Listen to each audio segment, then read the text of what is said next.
Good morning, everybody. Welcome to Half and Half this morning. It is Saturday, April 22nd, and Scott and I are thinking about extension this morning, spinal extension, and maybe some hip extension. So another word for that might be sort of like back bending or back arching, and opening the front of the hips. And when we're looking at spinal extension, Um, typically, the places we need extension the most in the spine are in the upper back area because we get very sort of stuck in this curve in our spine, really rounded forward. And in the front of the hips, we get really like tight in our hip flexors. The places we tend to immediately go into extension are not those places when we start doing back bends.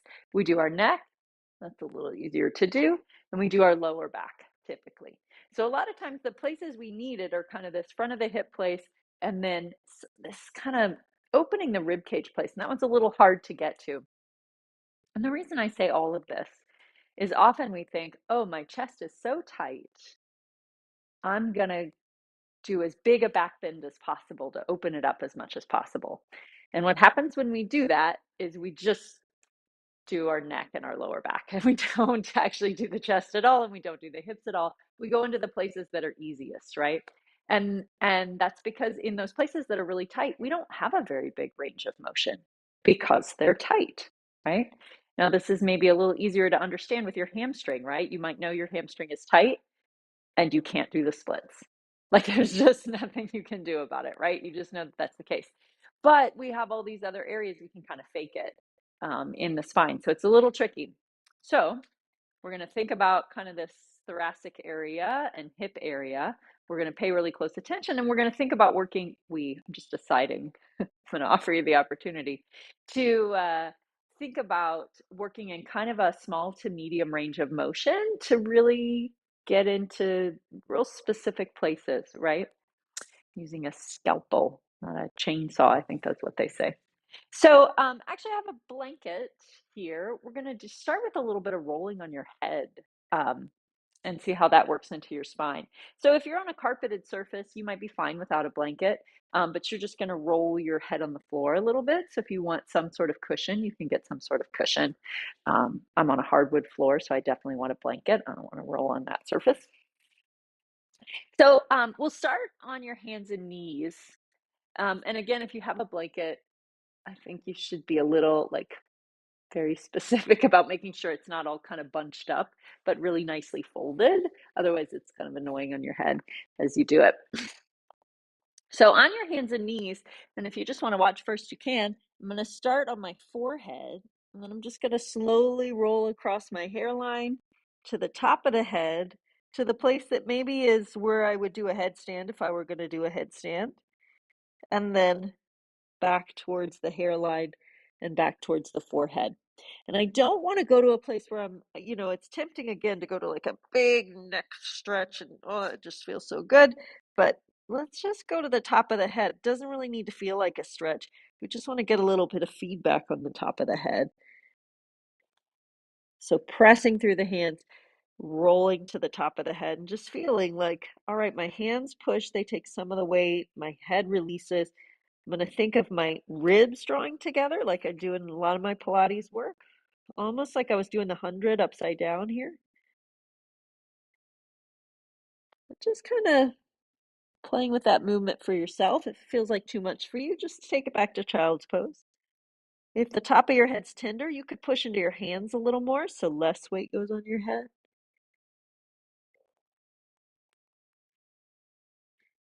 And the next time you get to that top of the head place, let's just stay there for a couple breaths. Again, engaging the palms of the hands into the floor, a little pressure there, a little bit of lift in your lower ribs, lift in your belly, almost like you were doing like a cat round spine position. Back of the neck staying really open. As much as you can, think of the top of the head relaxing, the muscles on your scalp relaxing. Then to come out of it, we're going to roll back. You're going to go all the way to child's pose. And just take a couple breaths here.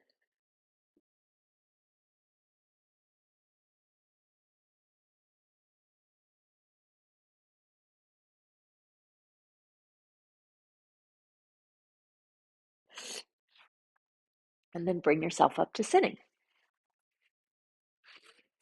All right, so I said we wanted to open this part of the spine into spinal extension. And then I started you on the top of your head and you were in kind of a round position.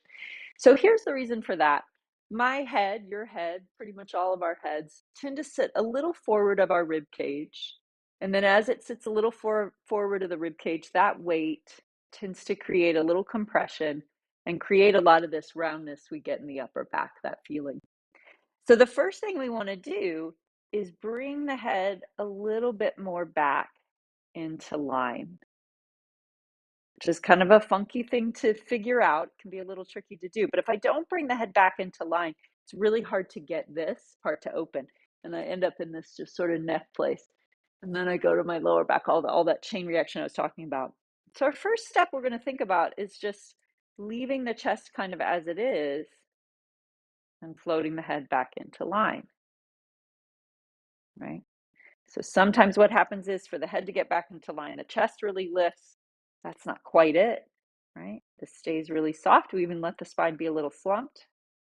Just lightly floating the head and neck a little backwards. Maybe there's a drive to open your shoulders to do it. We're not even going to do that. We're going to let the shoulders stay where they are. We're just taking that neck back to neutral, basically what we're getting to. And as I get into that neck back to neutral position, then I feel a little bit of awareness kind of in between my shoulder blades, back of my neck. It's not like a lot of work, but some of those long back muscles, ilio, erector spinae muscles, and a lot of different muscles along the back that run in these long strips, those start to come on a little bit to let my head and my upper back find the same line, be in the same line. Now, let's try this lying on your back, right? So when you're lying on your back, pretty much your head's on the floor, right? You always have your head on the floor when you lie on your back. So I showed that head forward position, which you might think that would mean your head wouldn't be on the floor, right? So if I'm in this kind of like head forward position, sometimes what happens is my head does this to touch the floor, already in that kind of crunch neck position. Another time, sometimes what happens is that rib cage movement happens. So all the time, right? We think about dropping the lower ribs together. And part of that has to do with lengthening the neck. It's the same thing we just did sitting. We just move the ribs instead of the head, right? So here on your back, letting the head be relaxed, the back of the neck long. Your ribs just pop up. Just let them pop up. And then see if you can leave your head and neck as it is and think of drawing the lower ribs together, right? Might pull your shoulders a little forward. That's okay. We did that sitting too. They don't have to be all the way flat on the floor. And as you do this, as you play with this and you think about keeping the lower ribs grounded and connected, let your awareness just kind of move through your neck, move through your chest, move through your upper back. What do you notice? Little subtle changes that might happen there, little tiny muscles that might release or work. Noticing if there's extra effort. Sometimes there's just little bits of tightness we can let go of.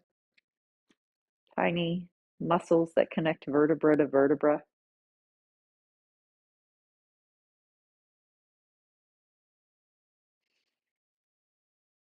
And hopefully, as those little muscles let go bit by bit, it's a little easier to get movement in your rib cage as you breathe, opening up little spaces there.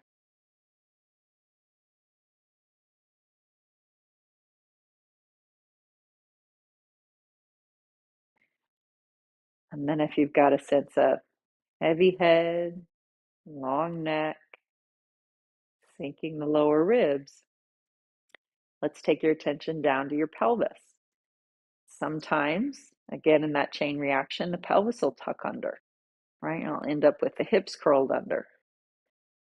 Maybe some other pattern. You're just going to relax all the way down to your pelvis. Let it be heavy. Let your lower back stay pretty relaxed here.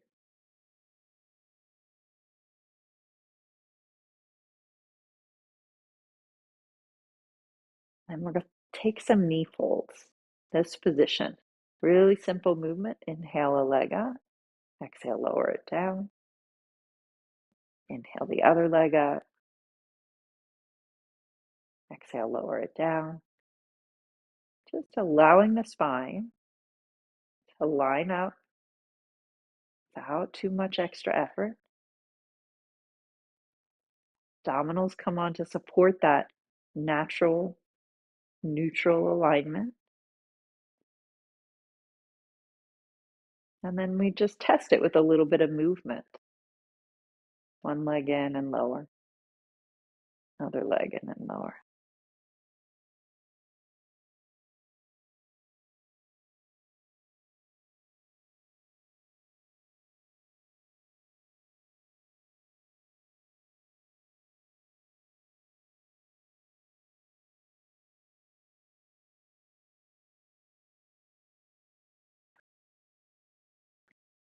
And then both feet down next time you're there. And then doing a little bit of a kinesthetic snapshot of what the front of your body feels like, which is a little harder because your front of your body isn't touching anything, right? It's easier to feel the back of your body on the floor. But just thinking like, okay, forehead to chin to sternum to lower ribs to navel to pubic bone, something like that. Just imagining that line of energy along the front of the body. Don't have to change anything. You're already lined up. I'm just going to visualize that line.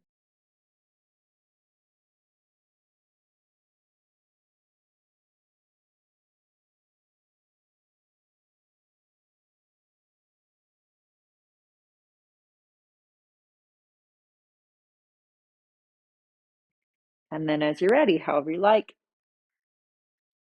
we'll bring you up to sit, bring yourself up to sitting. All right, now we're going to try to find that front line of energy on your hands and knees, right?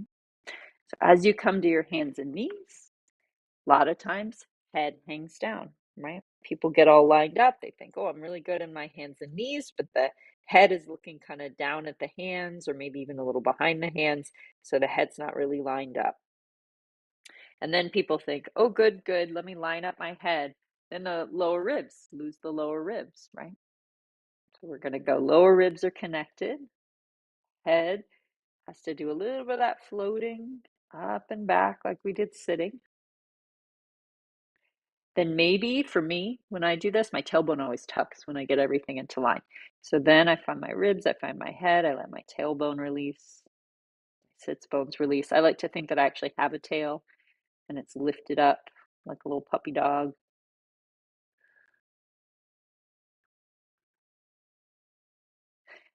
All right, we found this position. Again, we're looking for what would be a neutral skeletal position, even though it might require some effort to do it.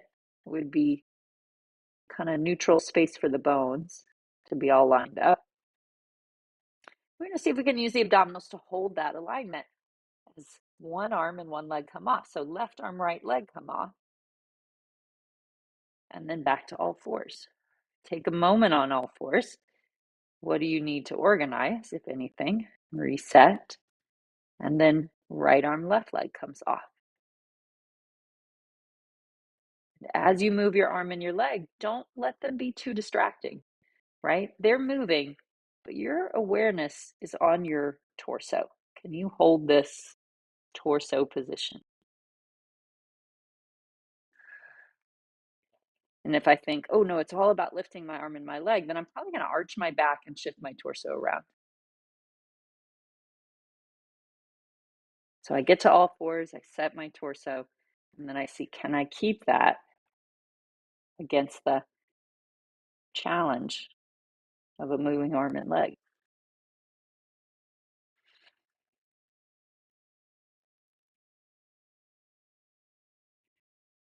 Noticing if your head starts to drop down, Your gaze starts to drop back.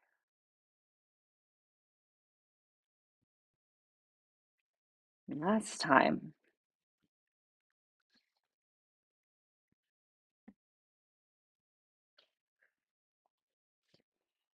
And then resting back.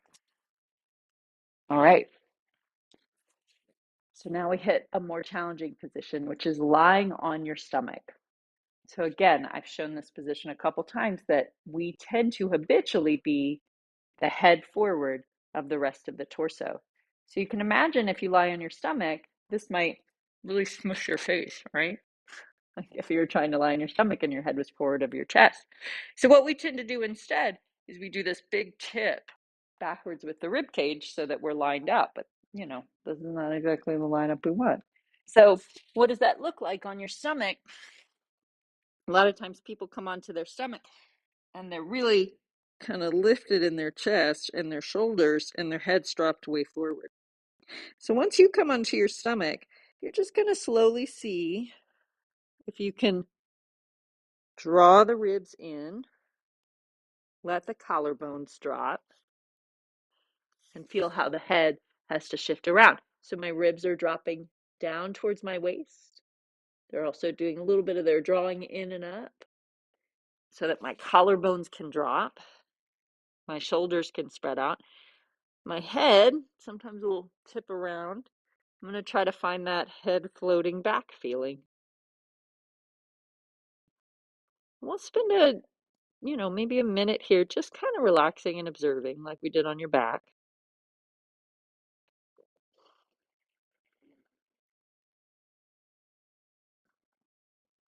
And I find just, a minute here, my shoulders will let go a little more. I'll want to adjust. You might find that too.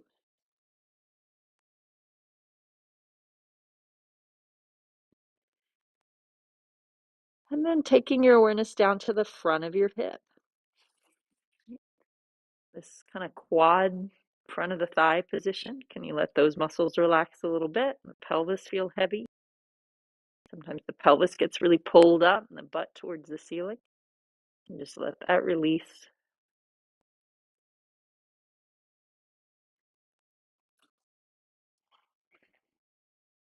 Now in this position here, we're going to start a little bit of lifting one leg at a time, again with the focus on the torso.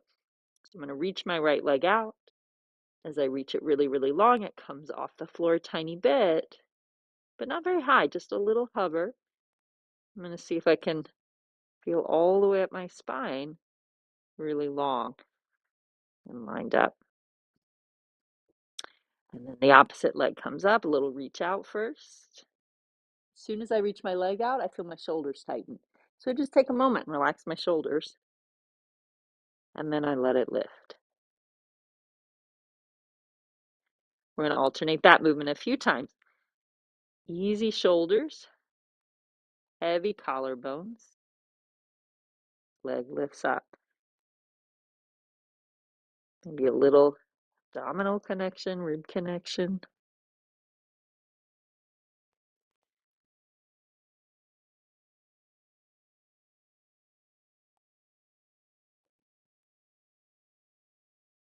How does all that feel in the back of your neck and in between your shoulder blades?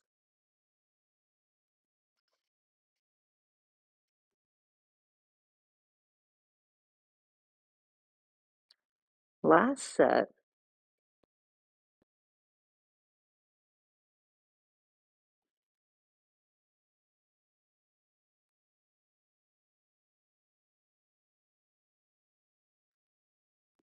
And then letting both legs relax on the floor.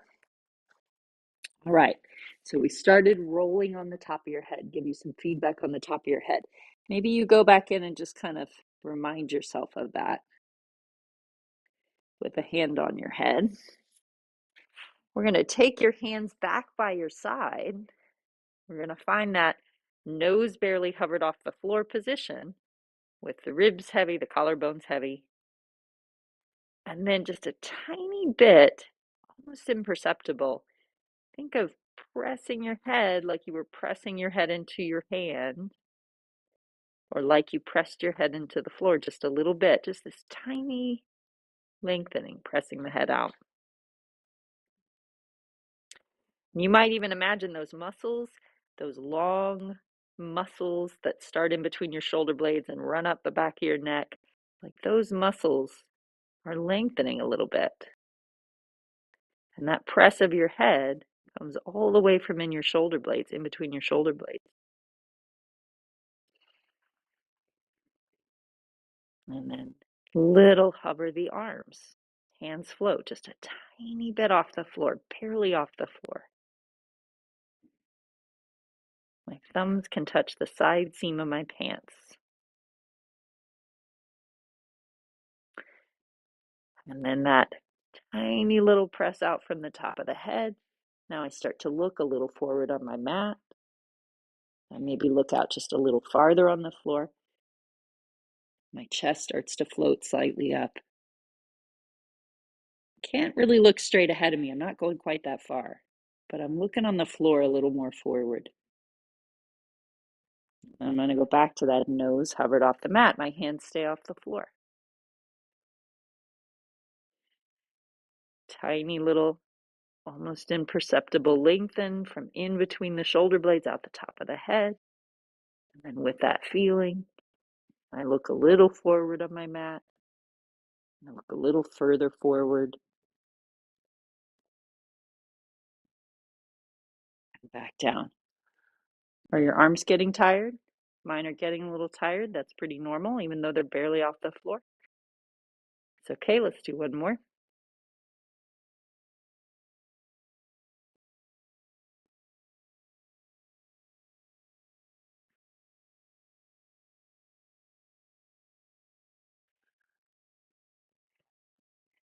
And then pushing back to hands and knees. And coming to sitting. All right. So that little movement for all of us, it's actually starting to get that thoracic length to happen. We can't really do a back bend in the chest until we get it to lengthen, right? Because it starts here, way curled up. First, we have to just get it to here, right? We just try to find that length. So we started doing that. Let's move to the hips. We're going to go into shoulder bridge. Scott and I are always competing about who gets to do shoulder bridge the most. So I get to do it today, but he might do it again. I don't know. We'll see. So lying on your back, knees bent, heels in line with your sits bones. Now let's take a moment and feel your upper back, the back of your neck, your head. To feel a little more aware, a little more open, a little more grounded. It's different for me. Again, if you look at my shoulders aren't touching the floor. It's okay. In this position, they don't necessarily have to, but they're still relaxed, right? Still relaxed in my chest. Now we go to the hips. Let's start with that opening in the hips, curling the pelvis, rolling up through the spine. And as you roll up, really focused on that connection between the hip bone and the thigh bone. That's the space we're opening. And then allowing the head to stay heavy, the upper back to stay open. My feet are pressing, my hamstrings are working, my thighs are getting longer. Rolling back down.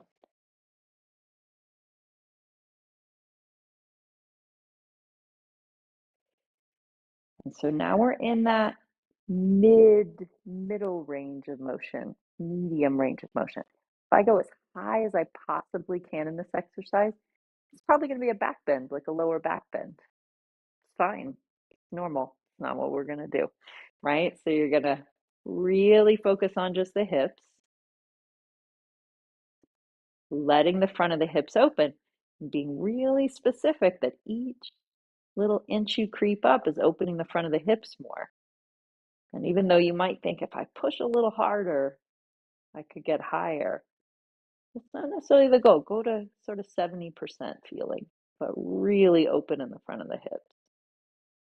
Relax your upper back. Rolling back down.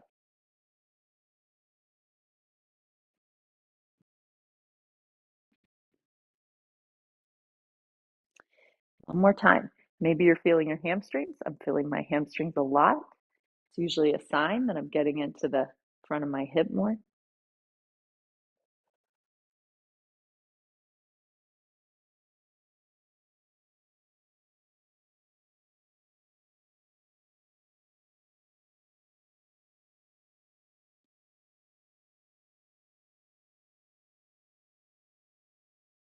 Pulling back down.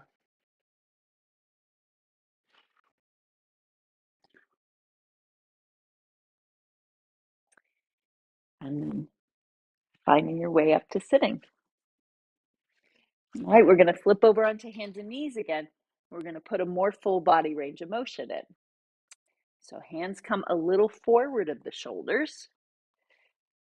I'm going to feel my line up through my head, my connection through my ribs, my open upper back. And I'm going to start with that front of the hip feeling. So I'm opening the front of the hip, this time by curling the pelvis. Just what I did in shoulder bridge, it's just a little different here. So I'm going to curl the front of the pelvis, feel the front of the hips open. I'm going to shift my weight forward, and I'm going to not open my chest too soon. I'm going to think of opening the front of my hips as much as I can, and then I'm going to feel the ribs connected. I'm going to keep my shoulder blades wide, and I'm going to find that lining up the head position as I look out. Right? Really think that, not crunching the back of the neck, but just floating the head and chest back. And then back to hands and knees. I'll take that again. So open front of the pelvis, front of the hips. It actually rounds my upper spine a little. And once the hips feel pretty open, I'm going to let the chest start to open. Ribs stay connected, upper back stays wide. And then I think back of the neck, line up the head. And as I do that, I might look just a little above the horizon towards the top of that front wall. Coming back to hands and knees. One more time. Pelvis, ribs, chest, upper back of the neck.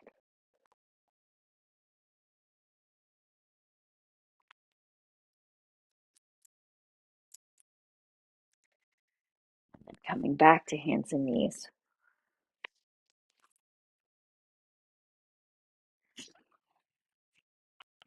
And then coming up to sitting. All right, so how did that feel for you? So one thing I'll point out again, sometimes we get a sense of like, well, it didn't feel like as much stretch or it didn't feel like as much extension. But what happens a lot of times, like I said, is we'll extend the spine maybe in one or two places, or we'll open the chest, but we won't really open the hips. And so we take all that force and all that energy and put it in one spot. And what we just did there is we took all that force and that energy and we divided it along the whole spine, the front of the hips, the chest, the shoulder, the 24 vertebrae, the sacrum. So there's no one spot often that feels like, oh, it's getting a big stretch. But we've just taken it and we've divided it all along the spine, which is pretty healthy for the spine, right? For everything to do a little bit of work, right? For to work as a team and not one place to take too much stress. So as we think about this spinal extension, it's a little different way of thinking about it. Sometimes you actually feel more abdominals than anything else, but we're thinking of that long work along the whole spine. All right, I'm going to pass it off to Scott. Let's see what he does with this.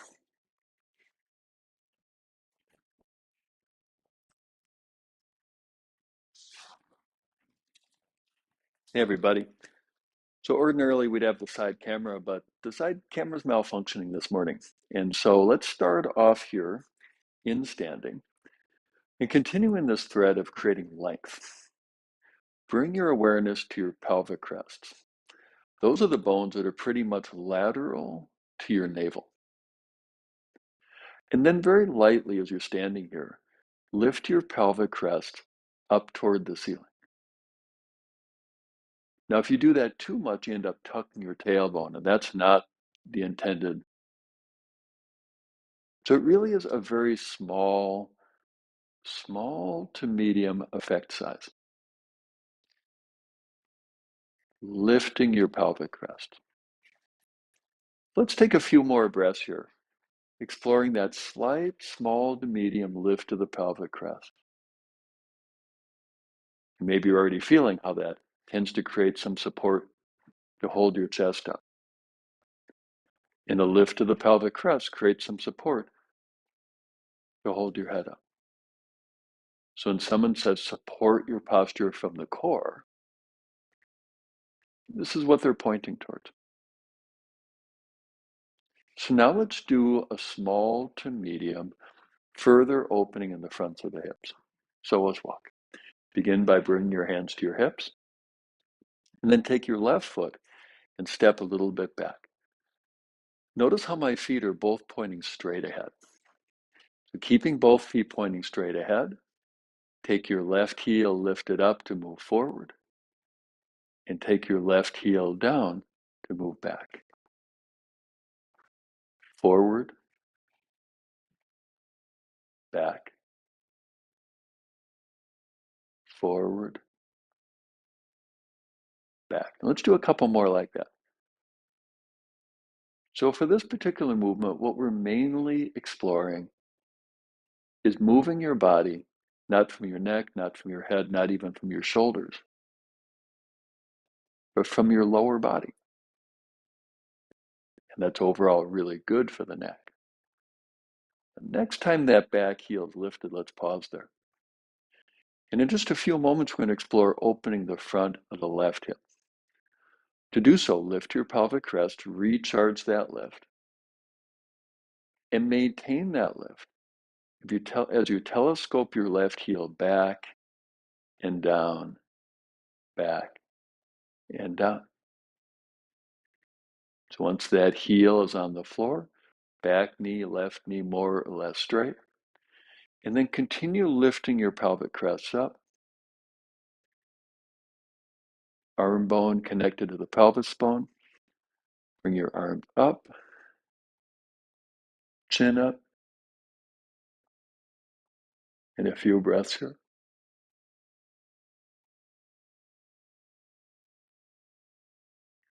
And then back to standing. Two sides of your body, left side, right side. They feel the same? I don't know about you, but the side that was just back, left side, feels a lot longer. So let's even things out. Hands on your hips. Take that right foot back a little bit. Check to make sure both feet point forward. Then lift your back heel to propel forward. Descend your heel to draw back. Forward, back, forward, back. So a few more, practicing generating movement, less from your upper body and more from your lower body. It's a good thing to practice, especially if you experience having a tight and sore neck. The next time that back heel lifted, let's pause there. And to open now the front of the right hip, lift your pelvic crest, keep that lift. As you telescope your right heel back and down, literally reaching that heel out of your lower abdomen. Once the heel makes contact, recharge the lift to your pelvic crest, create a length in the front of the hip. Remember how you did that on your belly? And then to enhance the benefit, take your arms forward and upward, let your chin float up too, chin bone connected to the hip bone.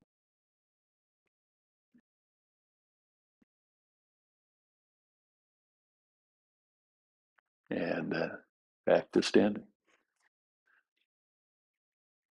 And now I feel length on both sides. A little easier to take a breath. A little easier to stand tall. Let's make our way to the floor. Exhale, arms to the side up. Inhale, fold.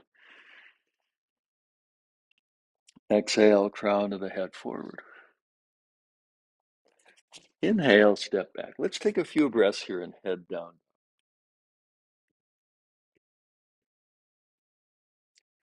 Then from head down dog, come on down to your knees, all the way down to your back.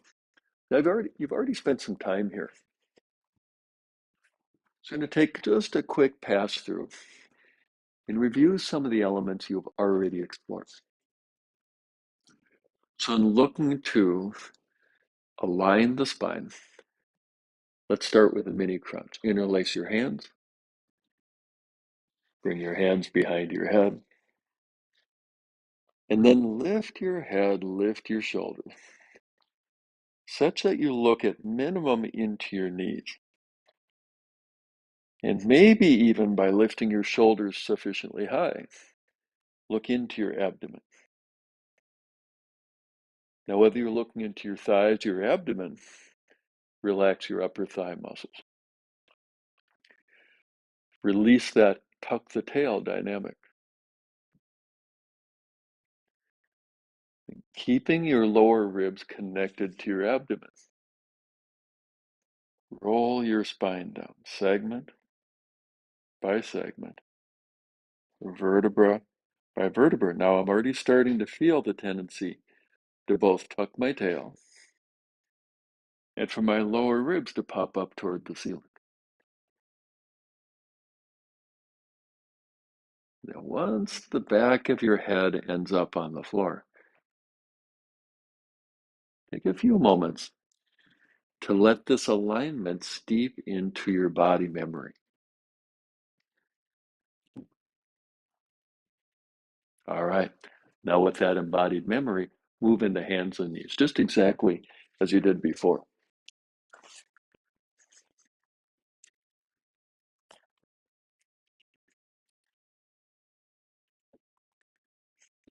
Then, with that embodied memory of an aligned spine, neck, and head,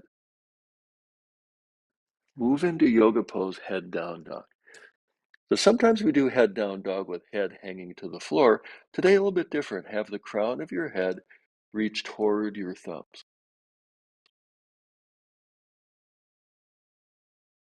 And keeping your ribs knit, keeping your neck long.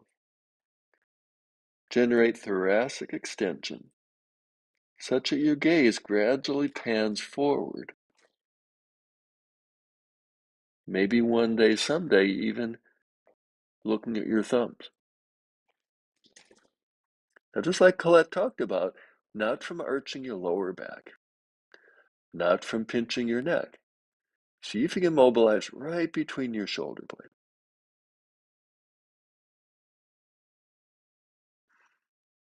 And then back to neutral spine. Walk your feet up to your hands. Let your head hang. And then roll up to stand. All right. Now, what we did in the psoas walk a few moments ago, what we just did in alternate upward facing dog, let's converge those. So in standing, feet planted, pelvic crest lifting, ribs knitting, head held high. Maintaining that alignment, bring your hands to your hips, and then step your left foot back. 3 of the movements. Heel up to come forward, heel down to go back, heel up to come forward, heel down to go back. This time, heel up. Pause with your heel up. Lift your pelvic crest. Telescope your left heel back and down out of your abdomen.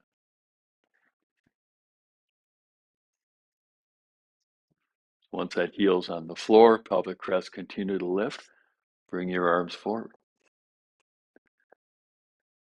So keep your ribs knit and your neck long. Take your arms up, still looking straight ahead. Then if you recall, alternate upward facing dog.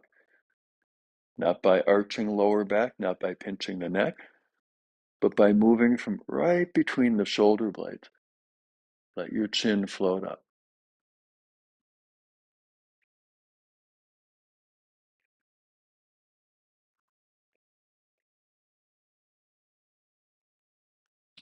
And back to standing.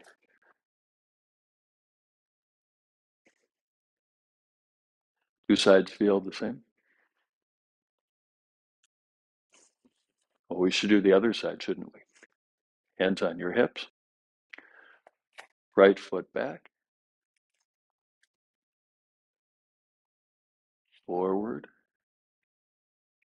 and back. Heel up.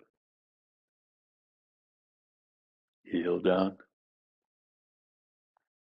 Heel up. Pause with your heel lifted. So everything we've been working on, we'll take a few moments quietly to apply those techniques. And continue applying those techniques as you open the front of the right hip by taking your right heel back and down.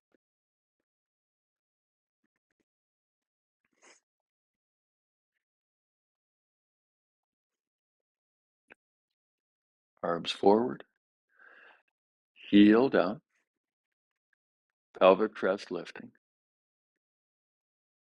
ribs knitting, long neck. All those remaining the case as you sweep your arms up. And especially a focus on keeping your neck long as you float your chin up.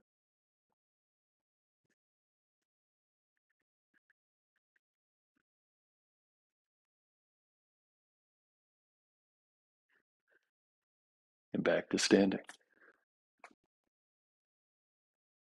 Lengthen the fronts of your hips. Ribs one width connected to your abdomen. Head held high, long neck. Shoulders up, back, and slightly down.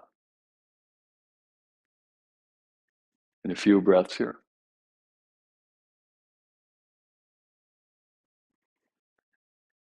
Now let's move to the floor, to dog pose, culminating in that alternate upward facing dog. Exhale, arms up. Inhale, forward. Exhale, gorilla. Inhale, step back. So the neutral spine version, that's where the crown of your head stretches toward your thumb. And then keeping your ribs knit, keeping your neck long, as best you can, slide your gaze forward to create mobility between your shoulder blades. A few breaths here.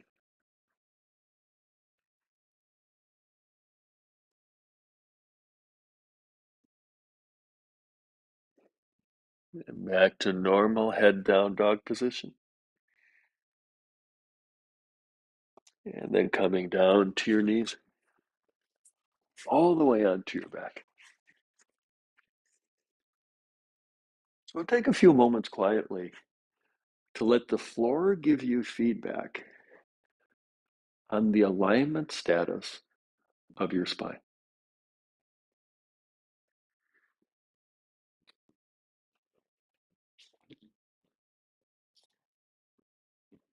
Then move into a mini crunch.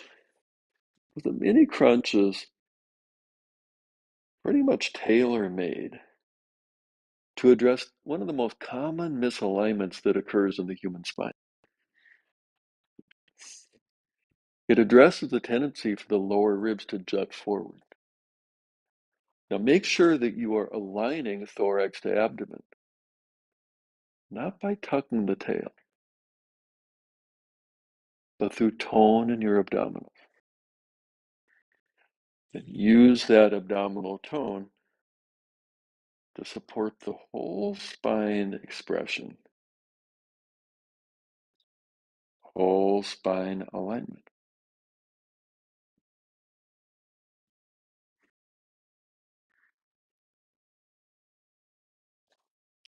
So we sometimes debate who gets to teach shoulder bridge. And sometimes the best path is that we both do because it's such a valuable position. So just as you did before, gently sequentially roll up with a focus on quality, more important than lifting super high up. It's really tempting to supersize these movements. So we're looking for a quality, maybe a smaller movement, preferable to a bigger, lower quality movement. I'm starting to feel a nice bit of a tug, just a little bit in the fronts of the hips. Admittedly, those sensations are comparatively subtle next to the stretch I feel in the quadricep muscle. So if you feel a stretch in your quads and not in your hip flexors, doesn't mean you're doing it wrong. And then slowly, slowly roll back down and see if you can mobilize your spine as you roll down, segment by segment.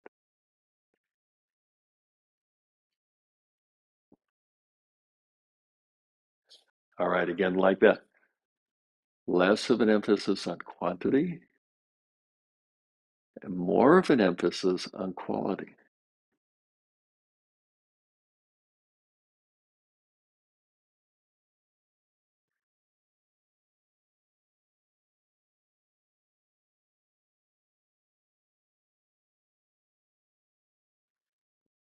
Few breaths here.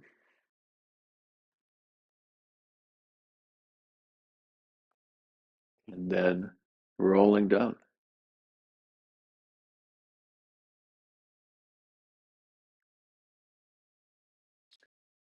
And then once your pelvis is down on the floor, roll up to sitting. So let's sit up on something, maybe on the blanket that you have on hand, maybe on a stool.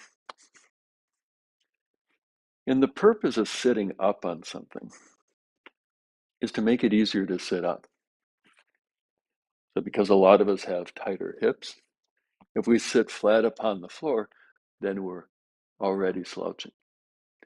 And sitting up on it, minimum just a little bit of something, allows the spine to be vertical. So let's take a few moments quietly and applying the different fundamentals that we've been working on to sit up.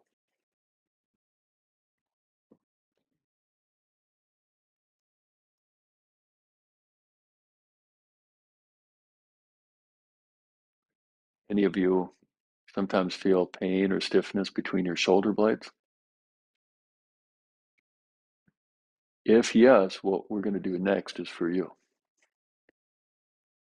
One of the underappreciated ways to mobilize the upper back is through rotation.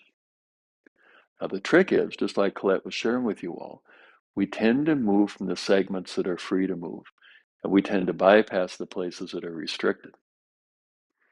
And so let's use our consciousness or our intelligence to move harmoniously from all the segments. What I like to call the trickle down twist. So start by, to your right, turning your head,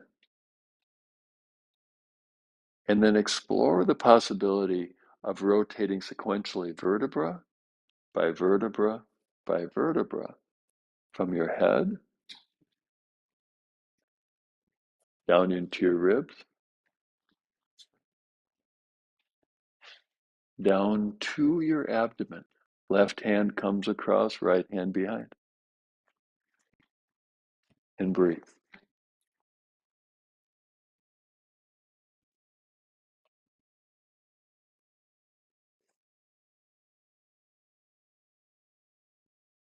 back to the middle. Now what happens for a lot of people is their rib cage turns in one clump. It's straight ahead, it's turned to the side. Now clumping is really good for cat litter, but it's not very good for the human spine. So sitting in the vertical, take your time and explore the possibility of this sequential rotation involving the 7 vertebrae of your neck and the 12 vertebrae of your upper back.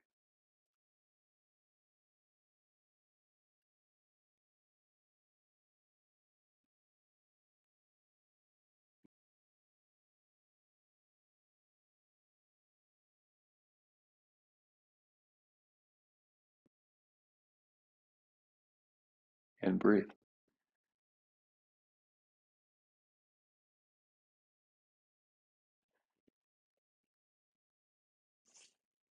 Back in toward the middle. Now, to deepen the effect here, your ribs, they start at the front in the sternum, they wrap around to your back. What do your ribs connect down to? Your spine, don't they? So getting your ribs free to move with your breathing is like massaging your upper back. So let's try it out. Exhale, knit your ribs. Keep that connection. Take a little deeper inhale to open your back ribs. Then exhale, let your ribs drop. Reset that lower rib connection. Divert the inhale into your back.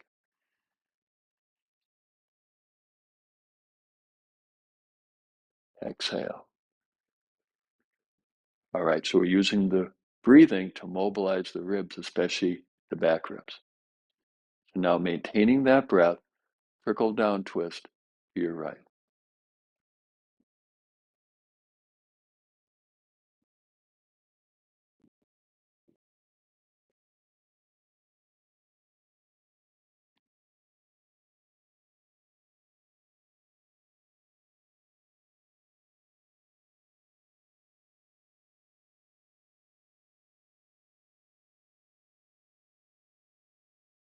And back in toward the middle.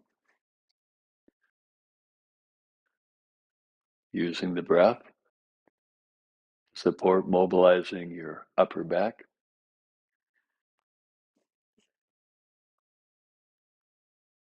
Then adding on trickle down twist. Twisting to the second side.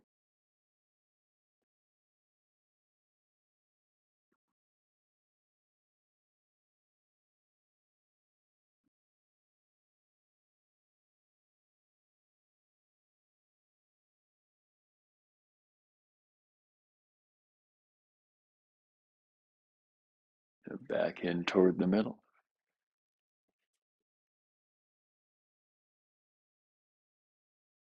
3 deep breaths.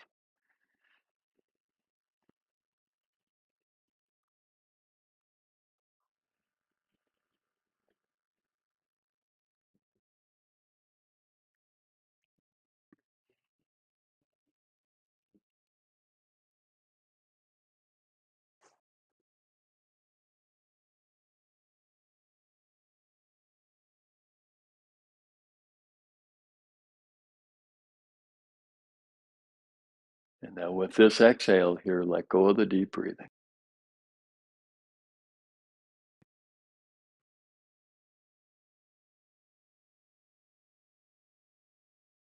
All right.